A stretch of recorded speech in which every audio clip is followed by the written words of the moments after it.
అది జూసే వాళ్ళకు డెఫినెట్‌లీ వాళ్ళు హస్తప్రయోగం జేస్తారు. ఈ హస్తప్రయోగం జేయడం వలన వాళ్ళకేమవుతుందంటే, ఈ వీర్యము ఎళ్ళిపోతుంది. దాని తర్వాత వాళ్ళు సుఖంగా ఉంటారు. అది జూసినప్పుడు ఊరుకోడు గదా! డెఫినెట్‌లీ అంగాన్ని చెయ్యి తీసుకుంటాడు. అంగంని అంటే రబ్ జేస్తాడు. అంటే హస్తప్రయోగం జేస్తారు.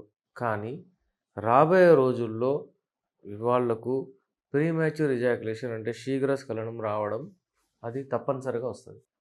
సో, మీరు అది జూసి నేను ఎక్కువసేపు జేస్తాను. అది జూసి నేను ఆ యాంగిల్‌లో జేస్తాను. అది జూసి మీరు నాది అట్లా ఉండాలి. నేను గూడా అట్లా నాకు గూడా అట్లనే డైట్ ఉండాలంటే అది తప్పు. పోర్న్ మూవీస్ ఎవరికైతే చూసే అలవాటు ఉంటదో, బూత్ సినిమాలు చూసే అలవాటు వాళ్ళు ఎట్లా తప్పించాలి? దానికి కొన్ని టిప్స్ ఉన్నాయి. అవి నీకు చెప్తాను. అందరితో కలిసిమెలిసి అందరితో గ్రూప్‌లో పడుకోవాలి. ఎప్పుడైనా సరే ఒంటరిగా ఉండకూడదు. ఫోన్ ఎప్పుడైనా మన దగ్గర పెట్టకూడదు. స్విచ్ ఆఫ్ చేసేయాలి. ఎప్పుడైనా సరే ఒకవేళ అలవాటైంది చాలా ఇదైతుందంటే మీరు తొందరగా పడుకోవడమే మంచిది. మన దగ్గర చాలా మెడిసిన్స్ ఉంటాయి. అవి వాడడం వలన మీకు ఆ ఆసక్తి, ఇంట్రెస్ట్ అటు దిక్కు పోదు ఎక్కువ. మీ పార్ట్నర్ ఉన్నప్పుడు మీరు కలవాలి. ఫ్రీక్వెంట్‌లీ మీ పార్ట్నర్‌తో మీరు కలుస్తూ ఉంటే దీని జోలికి పోరు. ఎక్కువ గ్యాప్ మీ పార్ట్నర్‌కి ఇచ్చేస్తే మీరు దాని జోలికి పోతూనే ఉంటారు. ఇలాంటి కొన్ని టిప్స్ ఉన్నాయి. ఫాలో అవ్వండి. అంటే సమ్మరైజ్ చేస్తే మనకేం తెలుస్తుందంటే ఈ బూత్ సినిమాలు గాని ఎప్పుడు చూడకూడదు.